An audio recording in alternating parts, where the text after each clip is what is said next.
பாரத பிரதமர் மோடி ஐயா அவர்களுமே வந்து மே 4ஆம் தேதிக்கு பிறகு அவன் நாட்டுக்கு போயிடணும், இல்லாட்டினா நாங்க என்ன செய்வோம்னு எங்களுக்கே தெரியாதுன்னு சொல்லி ரொம்பவும் அதை எப்படி சொல்றதுன்னா கடுமையான எச்சரிக்கை கொடுத்தாங்க சார். அந்த பங்களாதேஷ்ல இருந்து ரோஹிங்கியன்ஸ் அந்த பன்னிக்குட்டிங்க வந்து இங்க நம்ம நாட்டுக்குள்ள வர்றது கடுமையாக தடுக்கப்படும். இவன் நம்ம இந்தியா இருந்தா கூட பரவாயில்லையே, பக்கத்து நாட்டுல இருந்து இங்க தப்பிச்சு வந்த நாய்களை தானே சார் இங்க வந்து மம்தா பானர்ஜி வச்சுட்டு ஒரு ஓட்டு பேங்கை உருவாக்கி கிட்டத்தட்ட இந்த முறை மட்டும் அங்க பாஜக ஆட்சி வராம இருந்திருந்தா அந்த ஸ்டேட்டை ஒரு இஸ்லாமிய ஸ்டேட்டை அனௌன்ஸ் பண்ணிருப்பாங்க சார். அந்த அளவுக்கு வந்து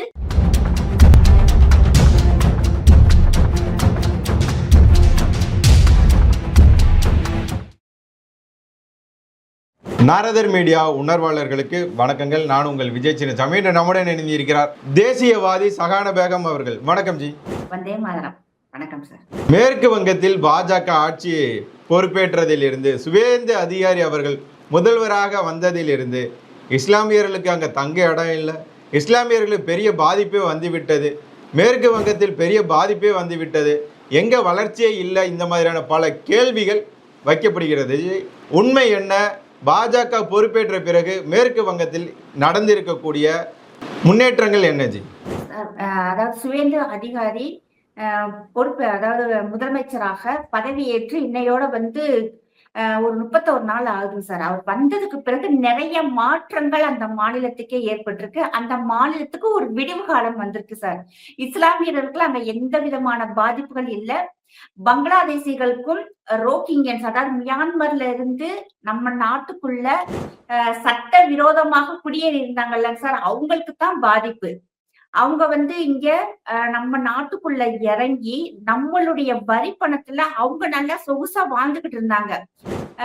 எஸ்ஐஆருக்கு முன்னாடி சிஏஏ வந்தது. சிஏஏ மூலமாக இங்க எல்லாருக்கும் வந்து ஒரு ரூமரை ஒண்ணு பரப்பி விட்டாங்க. அதாவது இந்தியாவில் இருக்கக்கூடிய இஸ்லாமியர்களுக்கு வந்து பாதிப்பு அப்படின்னு சொல்லவும் எல்லாரும் பயந்து நிறைய பிரச்சனையாகி நிறைய உயிர்கள் எல்லாம் பலியாச்சு.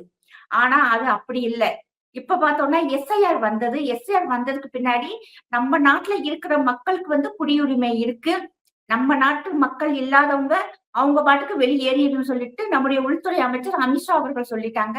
அதே மாதிரி நம்முடைய பாரத பிரதமர் மோடி ஐயா அவர்களுமே வந்து மே 4ஆம் தேதிக்கு பிறகு அவன் நாட்டுக்கு போயிடணும், இல்லாட்டினா நாங்க என்ன செய்வோம்னு எங்களுக்கே தெரியாதுன்னு சொல்லி ரொம்பவும் அதை எப்படி சொல்றதுன்னா கடுமையான எச்சரிக்கை கொடுத்தாங்க சார். அவங்களுக்கு நல்லா தெரிஞ்சிருச்சு இந்த முறை வந்து இது, அதாவது மம்தா பானர்ஜி அவங்க வரமாட்டாங்க, அதனால இனி நம்மளுடைய பெட்டி சட்டி எல்லாம் தூக்கிக்கிட்டு நம்ம நாட்டுக்கு போயிடுவோம்னு சொல்லிட்டு அவங்களா கிளம்பிட்டாங்க. இந்த நிமிஷம் வரைக்குமே வந்து அவனுங்களா தான் சார் போறாங்க. சாரசாரியா தான் போய்கிட்டு இருக்காங்களே தவிர அதாவது இங்க இருக்கணும்னு சொல்லிட்டு அவங்களுக்கு வந்து ஒரு இது இல்ல. அதாவது மம்தா பானர்ஜி இருந்தா இங்க இருந்து டேரா போட்டுட்டு இன்னும் நல்லா சொகுசா வாழலாம் அப்படின்னு நினைச்சது. ஆனா இங்க முடியாதுன்னு சொல்லவும் இதெல்லாம் கிளம்பிட்டாங்க. இதுல இன்னொன்னு இருக்குங்க சார், இத்தனை பேருமே வந்து இவ்வளவு நாள் இருந்திருக்காங்க இல்லையா, இப்ப இந்த முறையுமே இவங்க எவ்வளவு பேர் ஓட்டு போட்டாங்கன்னு தெரியலங்க சார். ஏன்னா இவங்க வந்து நல்ல ஒரு ஓட் பேங்க். எப்பயுமே பார்த்தோம்னா இஸ்லாமியர்கள் வந்து இந்த காங்கிரஸ் பக்கம் இல்லாட்டி இந்த மாநில கட்சிகளுக்கு பின்னாடி வந்து ஒளிஞ்சுக்கிருவோம். அதே மாதிரி இவன் நம்ம இந்தியா இருந்தா கூட பரவாயில்லையே, பக்கத்து நாட்டுல இருந்து இங்க தப்பிச்சு வந்த நாய்களை தானே சார் இங்க வந்து மம்தா பானர்ஜி வச்சுட்டு ஒரு ஓட்டு பேங்கை உருவாக்கி கிட்டத்தட்ட இந்த முறை மட்டும் அங்க பாஜக ஆட்சி வராம இருந்திருந்தா அந்த ஸ்டேட்டை ஒரு இஸ்லாமிய ஸ்டேட்டை அனௌன்ஸ் பண்ணிருப்பாங்க சார். அந்த அளவுக்கு வந்து அங்க இருக்கிற இஸ்லாமிய மினிஸ்டர்ஸ் வந்து ரொம்ப ஆட்டம் போடுவாங்க. இப்ப ஃபுல்லாவே வந்து கழுத்தை திரிய கடல்ல போட்ட மாதிரி மிரண்டு போய் உக்காந்துருக்காங்க சார். இந்தியாவில இருக்கும் இஸ்லாமியர்களுக்கு எந்த பாதிப்புமே இல்லை. வெஸ்ட் பெங்கால் ஆக்சுவலா பார்த்தா வெஸ்ட் பெங்கால்ல இருக்கிறவங்க இஸ்லாமியர்கள் நிறைய பேரெல்லாம் வேற வேற மாநிலத்துக்கு போயிட்டாங்க. இருக்கிற கொஞ்சம் பேருமே வந்து பாஜக ஆதரவாளர்களா தான் இருக்கிறாங்க. இவங்க சொல்ற அந்த பொய் குற்றச்சாட்டு பார்த்தோம்னா அதாவது நம்மளே நிறைய வீடியோஸ் எல்லாம் பாக்குறோம். இங்க இருந்து நம்ம நாட்டுக்குள்ள என்னன்னாக்க சுரண்டி திங்க முடியுமா அம்புட்டையும் திண்டுட்டு இப்ப ஒரு வைத்தறிச்சல் என்ன சொல்றாங்கன்னா, இன்னும் மோடி என்ன இங்க வந்து 5 வருஷம் தானே இருப்பாரு, யார் சுவேந்து அதிகாரி 5 வருஷம் தானே இருப்பாரு, அதுக்கு பிறகு மம்தா தீதி வந்துரும், நாங்க வந்துரும்ட்டு திண்ணக்கமா ஒரு தைரியமா ஸ்டேட்மெண்ட் கொடுக்குறாங்க. இப்ப போறவங்க எல்லாம் அவங்கவுங்க நாட்டுக்கு தான் போய்கிட்டு இருக்காங்க. இந்தியாவுல இருக்கும் இஸ்லாமியர்கள் யாருமே வந்து அடுத்த நாட்டுக்கு போகல, யாரையும் போக சொல்லல, அவங்க பாட்டுக்கு தான் சார் இருக்கிறாங்க. எதையாவது ஒண்ணு சொல்லி மக்கள்கிட்ட ஒரு பயத்தை ஏற்படுத்தும்னு நினைச்சது. பட் இந்த முறை வந்து அது பயங்கர ஃபெயிலியர் ஆயிருச்சு. ஏன்னா எல்லாருக்குமே தெரிஞ்சிருச்சு எஸ்ஐஆர்னால வந்து எந்த அளவுக்கு நல்ல விஷயம் நடந்திருக்கு அப்படின்ட்டு எல்லாருமே ஆச்சரியப்படுறாங்க. பரவால்ல. இந்தியாவிலே பார்த்தோம்னா அதிகமான ஓட்டு வந்து பதிவானது வெஸ்ட் பெங்கால்ல தானங்க சார். கிட்டத்தட்ட பார்த்தோம்னா 207 சீட்டு இதெல்லாம் யாருமே எதிர்பார்க்கல. பட் அந்த மக்கள் ஹிந்து மக்களினுடைய ஒற்றுமை தான் சார் அங்க வந்து அந்த மக்கள வந்து ஜெயிக்க வச்சிருக்கு. கிட்டத்தட்ட பார்த்தோம்னா 1947க்கு பிறகு இப்பதான் வந்து அங்க பாஜக ஆட்சியே அமைச்சிருக்கு. அந்த மக்களுக்கு ஒரு விடிவு காலம் வந்திருக்குங்க சார். இந்த 30 நாட்கள்ல பாஜக அரசு செய்த மாற்றங்களாக நீங்க என்னஜி பாக்குறீங்க? எந்த விதமான அதிரடி நடவடிக்கைகள் எடுத்திருக்கு? எது மாதிரியான வளர்ச்சிகள் அங்க வந்திருக்கு? நீங்க எப்படி ஜி பாக்குறீங்க? சார் யோகி ஆதித்யநாத்த வந்து நம்ம ரொம்ப ஒரு பிரமிப்பா பார்த்தோம் இல்லையா? அதுக்கு இவருக்கும் கொஞ்சம் கூட வந்து நம்ம சளைச்சவர் இல்ல அப்படிங்கிற மாதிரி நெறைய நல்ல மாற்றங்கள கொண்டு வந்திருக்காங்க சார். ஃபர்ஸ்ட்டு பார்த்தோம்னா, ஆக்கிரமிப்பு செய்யப்பட்ட இடங்கள் இருக்கு இல்லையா? அத ஃபுல்லாவே வந்து இடிச்சு தள்ளுறாங்க. அது ஒண்ணு. 2வது பார்த்தோம்னா, அங்க இருக்கும் இந்த டிஎம்சி கட்சியை சார்ந்த எம்எல்ஏ, எம்பிக்கள், மினிஸ்டர்ஸ் வந்து சாதாரண பொதுமக்களினுடைய இடங்கள வந்து அபகரிச்சு வச்சிருந்தாங்க. எப்படி உத்தரப்பிரதேசல வந்து ஆத்திக் அகமது, முக்தார் அன்சாரி அவங்கலாம் சாதாரண பொதுமக்களுடைய இடத்த அபகரிச்சு வச்சிருந்தாங்க இல்லையா? அதே மாதிரி இங்க இருக்க டிஎம்சி கட்சியை சார்ந்தவங்க பொதுமக்களுடைய இடத்த அபகரிச்சு வச்சிருந்தத ஃபுல்லா பெரும்பாலும் எல்லாம் சொல்ல முடியாது. அதாவது மெயினான இடத்துல இருக்கிற பல ஏக்கர் இருக்கும் இல்லையா? அத ஃபுல்லாவே வந்து நெறைய பேர்ட்ட வந்து திருப்பி குடுத்துருக்காங்க சார். இது ஒரு நல்ல விஷயம். அது மட்டும் இல்லாம, அந்த இப்ப வந்து அவங்க கொடுத்த வாக்குறுதிய வந்து உடனே நிறைவேத்தியிருக்காங்க சார். ஃபர்ஸ்ட் அவங்க சொன்ன வாக்குறுதி வந்து, அ அதாவது பங்களாதேஷுக்கும், இந்தியாவுக்கும் இடையில இருக்கிற அந்த ஒரு ஃபேன்சிங் ஒண்ணு போடணும். அதுக்கு வந்து மம்தா பானர்ஜி அவங்க முட்டுக்கட்டை போட்டுக்கிட்டே இருந்தாங்க. இடம் தரமாட்டேன்னு சொல்லிக்கிட்டு இருந்தாங்க. ஆனா என்னைக்கு அவரு சிஎம்மாக பொறுப்பேத்தாரோ, அன்னைக்கே பார்த்தோம்னா 650 ஏக்கர் நிலத்த வந்து அவங்க சென்ட்ரல் கவர்மெண்ட் கிட்ட ஒப்படைச்சுட்டாங்க. அது ஒண்ணுங்க சார். அப்ப ஃபென்சிங் போடுற வேலை ஆரம்பிச்சிரும். அஸ்ஸாம்ல இருந்து அது அப்படியே கன்டின்யூ ஆகுதுங்க சார். அப்ப அந்த மக்களுக்கு வந்து ஒரு பாதுகாப்பு. அந்த பங்களாதேஷ்ல இருந்து ரோஹிங்கியன்ஸ் அந்த பன்னிக்குட்டிக வந்து இங்க நம்ம நாட்டுக்குள்ள வர்றது கடுமையாக தடுக்கப்படும். நெறைய அதாவது இன்னைக்கு இருக்கிற நவீன தொழில்நுட்ப டெக்னாலஜி எல்லாமே வந்து அந்த பார்டர்ல இந்த முறை வந்து யூஸ் பண்ணிக்கிட்டு இருக்காங்க சார் அஸ்ஸாம்ல. இப்ப அஸ்ஸாம் முதல்வர் சொல்லும்போது இதே மாதிரி ஒரு டெக்னாலஜிய அந்த பார்டர் ஃபுல்லாவே இப்ப வெஸ்ட் பெங்கால் பார்டர்லயுமே நாங்க அதே மாதிரி கொண்டு வருவோம்னு சொன்னது. இப்ப அந்த வேலைகள் வந்து இப்ப நடக்க ஆரம்பிச்சிருச்சு. அது ஒண்ணுங்க சார். பெண்களுக்கு வந்து மாசம் ரூ. 3000 அது வந்து இப்ப நமக்கு இங்க தமிழ்நாட்டுல கலைஞர் இவரு நம்முடைய ஸ்டாலின் ஐயா இருக்கும்போது மாசம் ரூ. 1000 உரிமை தொகை கொடுத்தாங்க இல்லையா? வெஸ்ட் பெங்கால்ல வந்து மாசம் ரூ. 3000 வந்து நம்முடைய பாஜக அரசாங்கம் சொன்னாங்க. இப்ப அதாவது ஜூன் 1ஆம் தேதியில இருந்தே குடுத்துட்டாங்க சார். இன்னும் பார்த்தோம்னா நம்ம தமிழ்நாட விட ஆ வெஸ்ட் பெங்காலினுடைய நிதி நிலைமை ரொம்ப மோசம். ஏன்னா மம்தா பானர்ஜி அந்த அளவுக்கு அந்த மாநிலத்த சீர்கெடுத்து வச்சிருந்தாங்க.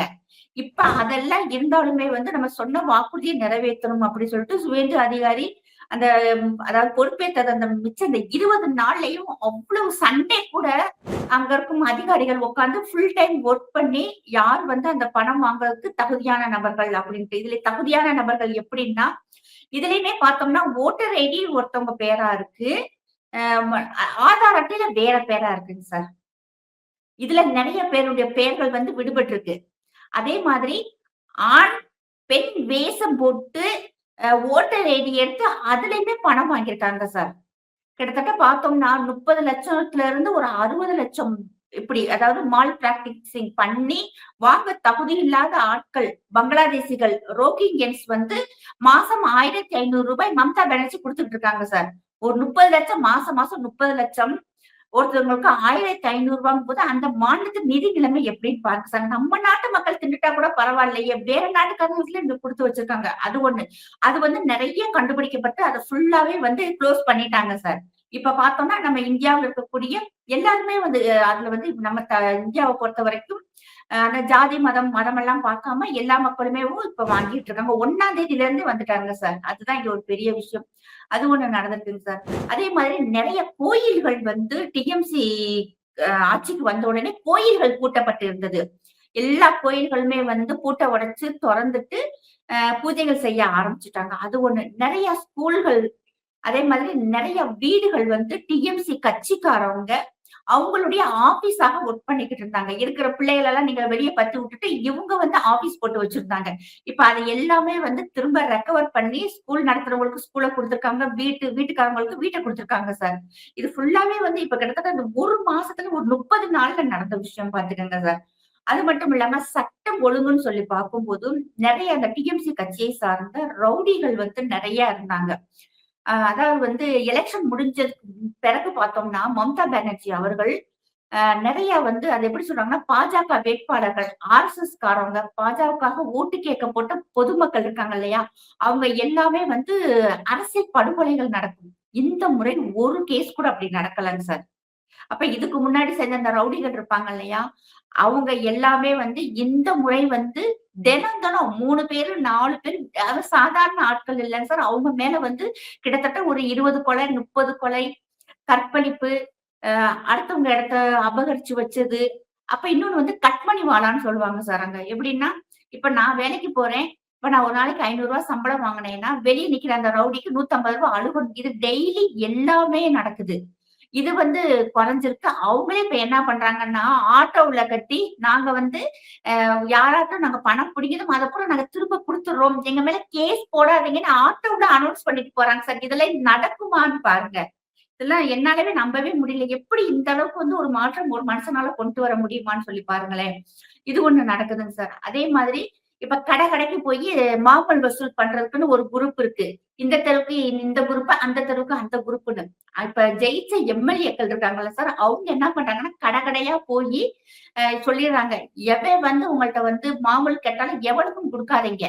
எங்களுக்கு ஃபோன் பண்ணுங்கன்னு சொல்லியிருக்காங்க. சொன்னது மட்டும் இல்லாம, மெயினான இடங்கள்ல ஃபுல்லா காவல்துறைக்கு வந்து அந்த காவல்துறை மூலமாக அந்த நம்பர்கள எழுதி போட்டுருக்காங்க. ரவுடிகள் வந்து உங்கள்ட்ட மாமூல் கேட்டாலோ, உங்கள வந்து துன்புறுத்தினாலோ எங்களுக்கு உடனே நீங்க தகவல் குடுங்க அப்படின்னு சொல்லிட்டு நம்பர் எழுதி போட்டுருக்காங்க.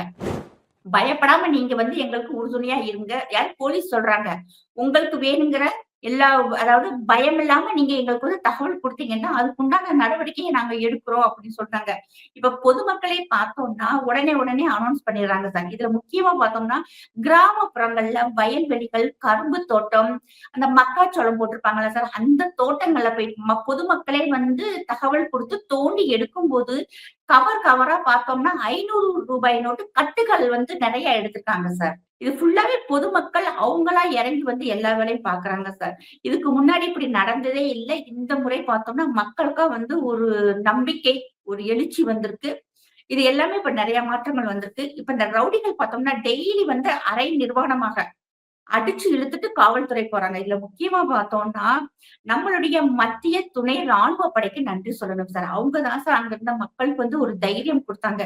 நீங்க வந்து வாங்க, வந்து நீங்க ஓட்டு போடுங்கன்னு சொல்லி தைரியம் குடுத்து அவங்கள வெளிய கொண்டு வந்து ஓட்டு போட வச்சாங்க. இன்னைக்கு ஜெயிச்சதுக்கு பிறகுமே இப்பயுமே வந்து அங்க மத்திய துணை ராணுவ படை இருக்கிறாங்க. அவங்க எல்லாருமேவும் அங்க இருக்கும் அந்த மாநிலத்தின் காவல்துறையும் சேர்ந்து இந்த நடவடிக்கைகள் ஈடுபடுறாங்க சார். இது ஒரு விஷயம். அடுத்த விஷயம் பார்த்தோம்னா, அந்த டிஎம்சி ஆபீஸ் வந்து கிட்டத்தட்ட இதுவரைக்கும் 450க்கு மேற்பட்ட அலுவலகங்கள் வந்து இடிக்கப்பட்டிருக்கு.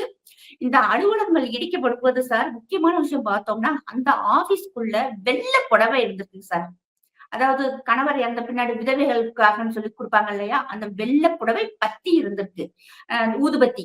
இது எதுக்குன்னு சொல்லி பார்த்தோம்னா, இப்ப பாஜக வேட்பாளர் இருக்காங்க. பாஜகவுக்காக ஓட்டு கேட்க போட்ட நபர்கள் இருக்காங்க இல்லையா? அவங்க வீடுகள்ல போயி அந்த டிஎம்சி கட்சிக்கார அந்த ரவுடி பயலுக கொண்டு போய் சேலையும், அகர்பத்தியும் வச்சுட்டு வந்துடுது. அப்ப என்னன்னா, உன்னுடைய கணவர் வந்து உயிருக்கு உத்தரவாதம் என்று சொல்லும்போது ஒரு நம்மள அறியாம பயம் வந்துரும்லங்க சார். இதுக்காகவே வந்து பண்டலாக வெள்ள சிலைகள் இருந்திருக்குங்க சார். எப்படின்னு பாருங்க. இது எந்த மாநிலத்துல இப்படி ஒரு அராஜகம் நடக்குது. ஆனா இங்க இருக்கவங்க எல்லாம் பார்த்தோம்னா, சுவேந்து அதிகாரி வந்த உடனே இஸ்லாமியர்கள போட்டு அதாவது பாடுபடுத்துறாரு. அப்படிங்கிற மாதிரி தவறான தகவல் பரப்பிக்கிட்டு இருக்காங்க. இப்ப நான் சொல்ற தகவல் வந்து லைவா காமிக்கிறாங்க சார். அதுதான் இங்க முக்கியமான விஷயம். எடுத்து வச்சுட்டு ஃபுட்டேஜ் எல்லாம் நம்மட்ட காமிக்கல. எப்படி வந்து காஷ்மீர்ல நடக்கும்போது, காஷ்மீர்ல ஒவ்வொரு வீட்டுகளுக்கும் நுழையும்போது லைவா காட்டுவாங்க சார். எல்லா நேஷனல் மீடியா போனாலுமேவும் லைவா காட்டுவாங்க. எங்க என்ன எப்படி இருக்கு வீடு வாசல்ன்னு சொல்லிட்டு. அது ஒண்ணு நடக்குது. அடுத்து பார்த்தோம்னா, சாதாரண வீடு இஸ்லாமியர்கள் தான் இவனுங்களும். இவங்க வீட்ட வந்து சோதனை போடுறாங்க. டவுட் பண்ணி சோதனை போடும்போது அந்த வீடு வெளிய பார்க்கும்போது தகர வீடாதாங்க சார் இருக்கு. ஆனா உள்ள போனா அண்டர் கிரவுண்ட்ல வீடு இருக்குங்க சார். அந்த வீடுல வந்து கை துப்பாக்கிகள் பறிமுதல் செய்யப்படுறாங்க. அதே மாதிரி கத்தி, அந்த கோடாரி மாதிரி இருக்கும் இல்லையா? அது வந்து கைப்பற்றப்படுறாங்க. அது மட்டும் இல்லாம நாட்டு வெடிகுண்டுகள் இது எல்லாமே கைப்பற்றியிருக்காங்க சார். இது வந்து வீட்டுகளுக்குள்ளேயே அண்டர் கிரவுண்ட் இது ஒண்ணு சார். எதுக்காக வந்து ஒரு உத்தரப்பிரதேஷ் பாஜக மாநிலங்கள்ல வந்து பெரும்பாலும் பாத்தீங்கன்னா, இஸ்லாமியர்கள் வீட்டை இடிப்பாங்க. எல்லாரும் வந்து அவன் என்ன தப்பு செஞ்சுட்டான், அவன வந்து ஜெயில்ல போட்டுட்டாங்கல்ல, எதுக்கு வீட்டை இடிக்கணும்னு சொல்லி கேட்கறாங்கல்ல சார். இந்த காரணம் தான் சார். பெரும்பாலும் பாத்தீங்கன்னா, அங்கிட்டு இருக்கும் இஸ்லாமியர்கள் வீட்டுக்குள்ள அண்டர் கிரவுண்ட் உள்ள வீடு இருக்குங்க சார். இதுல இன்னொரு பெரிய ஒரு ஒரு எப்படி சொல்றதுன்னா, ஒரு அதிர்ச்சியான விஷயம். ஒருத்தன் வீடு கிட்டத்தட்ட வந்து ஒரு ஆற நோக்கி போகுதுங்க சார். நான் சொல்றது சுரங்கப்பாதை. வீட்டுக்கு நடு வீட்டுக்குள்ள சுரங்கப்பாதை வச்சிருக்காங்க சார். அதுதான் அப்படியே இது ஃபுல்லாவே லைவாவே காட்டுறாங்க பாத்துக்கங்க. சுரங்கப்பாதை எங்க போகுதுன்னா, ஆத்துக்கு போகுது. அந்த ஆறு எங்க போகுதுன்னா, பங்களாதேஷ் பார்டர். அப்ப பங்களாதேஷ்ல இருக்கிற அந்த பன்னிக இந்த ஆத்துல வந்து இங்க இருக்கிற சுரங்கப்பாதைக்குள்ள இவன் வீட்டுக்குள்ள வந்து அவன் மக்களோட மக்களா கலந்துடுறான் சார். இப்ப இவனுக்கு என்ன தண்டனை குடுக்கலாம்னு சொல்லுங்க.